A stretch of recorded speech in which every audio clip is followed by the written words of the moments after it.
Why has flooding in Massachusetts continued to get worse year after year? The answer is simple: sea level rise.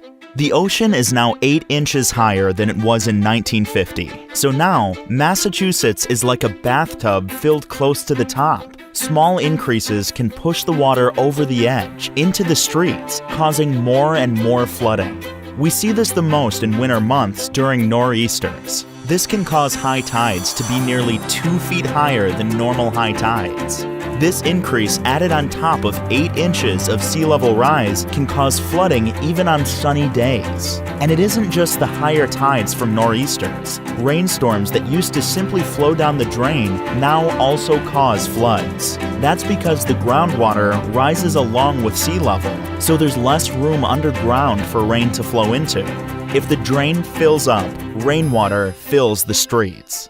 Another big risk is how this worsens hurricane damage.